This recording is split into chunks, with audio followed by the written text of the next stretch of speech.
Bien, vamos entonces a terminar esta teórica de los sistemas simples. Vamos a terminar haciendo una analogía primero entre el momento angular de la mecánica clásica y el operador que acabamos de encontrar, definir en los sistemas estos de la partícula sobre un disco, la partícula sobre una esfera, ese operador lambda mayúscula. Fíjense, lo primero que podemos decir es que en el caso acá de la energía cinética rotacional, definida en la mecánica clásica, es el producto del momento de inercia de un cuerpo por su velocidad angular. Fíjense la correspondencia que hay con la energía cinética lineal, ¿no es cierto? En donde el momento de inercia sería igual a la masa y la velocidad angular sería igual a la velocidad lineal. De igual manera, así como en mecánica clásica el momento lineal lo definimos como el producto de masa por velocidad, al momento angular, simbolizado por una L mayúscula, lo definimos como el producto del momento de inercia por la velocidad angular. Con esta segunda expresión que tenemos acá, si venimos acá arriba, podemos reescribir a la energía cinética rotacional, en términos del momento angular y del momento de inercia. Si comparamos con la energía que obtuvimos para el caso de la partícula en la esfera, en donde la energía dependía de este nuevo número cuántico L, que lo único que habíamos dicho es que era el grado de los polinomios de Legendre que habíamos utilizado, está claro, comparando esta expresión con esta que tenemos acá arriba, que L cuadrado, o mejor dicho L, si pasamos, digamos, si tomamos la raíz cuadrada a ambos lados, L es proporcional a la raíz cuadrada del número cuántico L por L más 1. ¿Sí? Eso nos está dando una pista sobre la naturaleza del número cuántico L, es decir, está claro que tiene una relación con el momento angular. Por otro lado, podemos entonces expresar lo que sería el autovalor del operador lambda mayúscula al cuadrado. En vez de expresarla como la energía por 2 veces el momento de inercia dividido h partida, lo podemos expresar de esta manera. Con lo cual vemos que hay una correspondencia directa entre lambda cuadrado y el momento angular también al cuadrado. Por lo tanto, la conclusión que podemos sacar de este análisis es que este operador lambda mayúscula es un operador de momento angular, es decir, tiene todas las características de un operador de momento angular. Bien, esto vamos a tenerlo, vamos a mantenerlo, ¿sí?, fresco en la cabeza para las teóricas que vienen. Vamos al último sistema. El último sistema es un rotor rígido, ¿sí? El rotor rígido es similar en cuanto a su construcción a lo que eran las dos partículas unidas por un resorte, ¿sí? En aquel caso nos servía para tener un modelo muy simple, muy rudimentario de lo que sería la vibración de dos átomos, por ejemplo, unidos por un enlace representado por un resorte. En este caso, lo que vamos a hacer es, vamos a extender el problema de la partícula girando o bien sobre un disco, o bien sobre la superficie de una esfera. Lo vamos a extender, como decíamos, a dos partículas, ¿sí?, cada una de ellas girando a una distancia determinada del centro de masas, que lo vamos a hacer coincidir con el origen. Y entonces, fíjense la figura, tenemos la partícula más grande a una distancia menor del centro de masas y la partícula más pequeña a una distancia mayor. Eso que está uniendo a las dos partículas podríamos pensar que es un segmento, ¿sí?, de recta, algo fijo que no cambia, ¿sí?, no sufre ningún tipo de variación a medida que ocurre la rotación. Entonces vamos a ver qué pasa con este sistema, cómo podemos trabajar un sistema de este tipo de la misma manera que trabajamos a las dos partículas unidas con un resorte, ¿sí? Y fundamentalmente, ¿para qué nos sirve un modelo de este tipo? ¿Sí? Así como las dos partículas unidas por un resorte nos servían para estudiar o para intentar estudiar el movimiento vibratorio, vamos a ver para qué nos sirve esto. Entonces, vamos a escribir el hamiltoniano, ¿sí? Fíjense que acá vamos a tener la variable r que permanece constante, es una r mayúscula ahora, ¿sí? Por una cuestión de nomenclatura, que es igual a la suma de las dos distancias, de la distancia de ambas partículas al centro de masas. Entonces, lo que vamos a tener, parece, digamos, bastante razonable pensar en que podemos trabajar en una... dividir el sistema, separar el sistema en lo que sería un movimiento de traslación del sistema como un todo y un movimiento ahora no relativo no tiene sentido porque, digamos, la distancia entre las partículas está fija, pero sí un movimiento rotacional, ¿sí?, de las dos partículas respecto al centro de masa. Entonces, nosotros tenemos un hamiltoniano que depende de tres coordenadas, ¿sí? Depende de R, de θ y de φ. R permanece constante.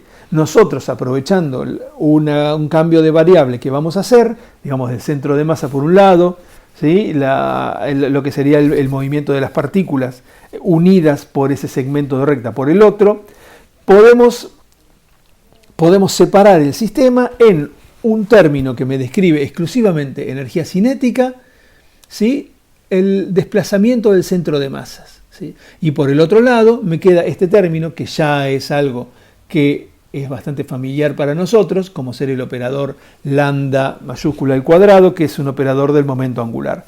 Y fíjense ustedes las características, ¿no es cierto?, de qué masas aparecen en las energías cinéticas. En la energía cinética del desplazamiento del centro de masas, tenemos una masa que es la suma de las dos partículas, es decir, el sistema como un todo se está trasladando. Nuevamente, esto es muy parecido a la partícula libre y desde el punto de vista, digamos, de un estudio posterior, no nos interesa para nada.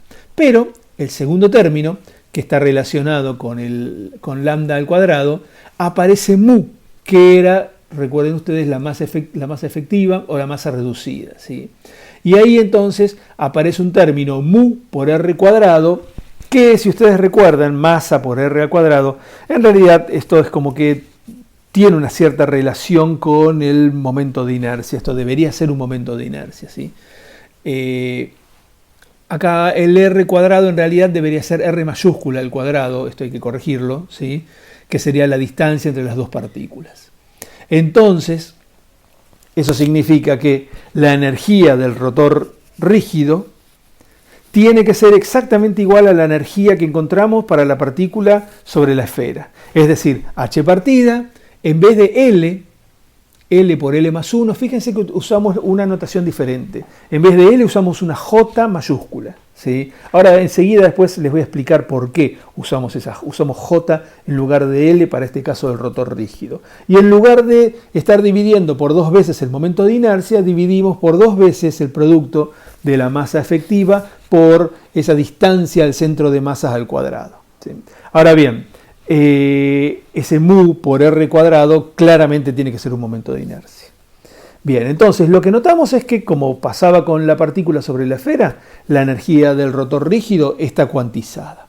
Está cuantizada según el número cuántico J mayúscula, ¿sí? Por lo tanto, las funciones de onda del rotor rígido tienen que ser los armónicos esféricos. Además, por analogía con el problema anterior, digamos, de la partícula sobre la esfera, vamos a introducir un segundo número cuántico que no aparece en la energía, m sub j, por similitud con el m sub l, que también aparecía en el caso de la partícula sobre la esfera. Entonces, fíjese, algo que no habíamos dicho en el caso de la partícula sobre la esfera. Para cada valor de j, nosotros tenemos dos j más 1 valores de m sub j, ¿sí? Cada uno de esos dos j más 1 valores de m sub j están asociados con el mismo valor de j. Es decir que vamos a obtener dos j más 1 valores iguales de energía, uno por cada valor diferente de m sub j que tenemos, ¿sí? Eso, dicho en otras palabras, significa que la energía tiene una degeneración igual a 2j más 1, ¿sí? Eso es importante, lo de la degeneración, nos va a servir para más adelante. Ahora bien, extendemos un poco el problema, vamos a ver por qué esta cuestión de mu por r cuadrado es el momento de inercia.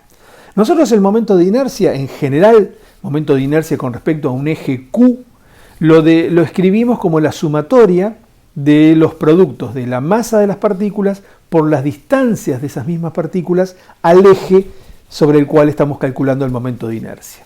Pero esas distancias no son cualquiera, tienen que ser distancias tomadas perpendicularmente a los ejes, ¿sí? Eso es importante. Para el caso de dos partículas, R es R1 más R2, esa R podría ser R mayúscula, ¿sí?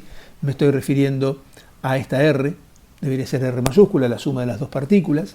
Si además imponemos que el centro de masas coincida con el cero, con el origen de coordenadas, entonces se tiene que verificar que el producto de la masa de la primera partícula por la distancia de la misma del centro de masas tiene que ser igual a menos el producto de la masa de la segunda partícula por su distancia al centro de masas. Como la suma de esto tiene que ser igual a cero, el denominador, que es la suma de las masas, no tiene importancia, ¿sí? Entonces, expresando el momento de inercia para un sistema de dos partículas solamente, tenemos esta expresión, en donde además se verifica esto, ¿sí? Con esta condición de acá arriba, y podemos llegar a expresar el momento de inercia como mu por r cuadrado, ¿sí? Eso significa entonces que, como habíamos dicho en la diapositiva anterior, la energía se puede escribir entonces en términos del número cuántico J y del momento de inercia. Bien. Vamos a ver lo último de esto, que ahí acaba de quedar un poco más en claro por qué cambiamos el número cuántico L por el número cuántico J mayúscula.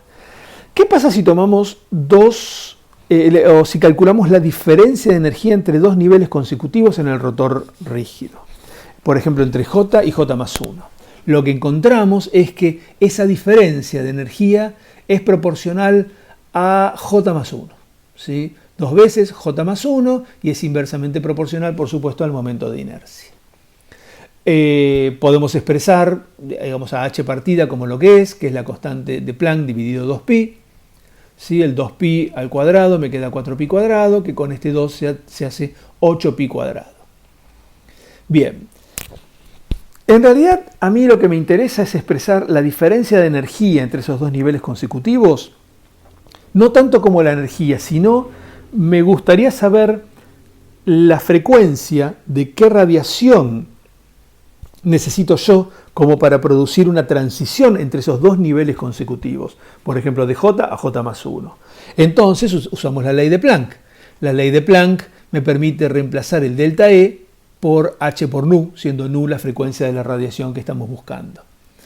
Cancelamos este H con uno de los H que tenemos acá en H cuadrado y me queda que nu, obviamente, sigue siendo proporcional a 2 veces J más 1, H 8pi cuadrado por el momento de inercia. Si a todas estas constantes, excepto el momento de inercia, por supuesto, ¿no?, lo llamamos V, tenemos una forma más compacta de escribir la frecuencia de la radiación, ¿sí? Bien, ¿qué pasa si yo tomo, por ejemplo, la transición? Yo habíamos dicho que esto vale para una transición desde J a J más 1. Imaginemos que J vale 0 y que J más 1 es 1, es decir, desde el estado fundamental hasta el primer estado excitado. Si J entonces es 0, acá me sobrevive un 1, 2 por 1 es 2, 2 veces B. Quiere decir que la frecuencia de la transición desde el estado fundamental rotacional hasta el primer estado excitado es igual a 2 veces esa constante B. Este resultado es importante porque si nosotros pudiésemos encontrar algún tipo de radiación que me permita excitar un sistema desde un estado rotacional fundamental a un estado excitado, yo puedo medir la frecuencia y entonces, dividiéndola por 2, encuentro la constante B. La constante B es un conjunto de constantes dividido el momento de inercia, es decir, que yo podría encontrar el momento de inercia del sistema. Si el sistema es un sistema, por ejemplo, diatómico, podrían tener un montón de información sobre la distancia de enlace entre las dos partículas que conforman esa molécula. Por lo tanto, el rotor rígido es un modelo para los estados rotacionales de una molécula diatómica y es además, bueno, la base para poder estudiar también moléculas poliatómicas, ¿sí? ¿Cuál es la espectroscopía? ¿Cuál es el tipo de espectroscopía que me permite hacer estos estudios de espectros rotacionales? La espectroscopía de microondas. La radiación que se encuentra en el rango de microondas del espectro electromagnético es la que me permite alterar los estados rotacionales de una molécula. E históricamente la espectroscopía rotacional, cuando se la estudiaba de manera empírica, se le asignaba unos números que se simbolizaban con una J mayúscula. Esos números hoy en día son los números cuánticos, ¿sí? Entonces, en vez de mantener el L, que sabíamos que lo heredamos de la partícula en la esfera, seguimos utilizando para el caso del rotor rígido la J mayúscula para estar en concordancia con lo que se sabe de la espectroscopía de microondas. Bueno, bien, finalizamos. Esta es la bibliografía recomendada para estos sistemas, ¿sí? Los capítulos 2, 3 y 4 del libro de Atkins. Bien, muchas gracias.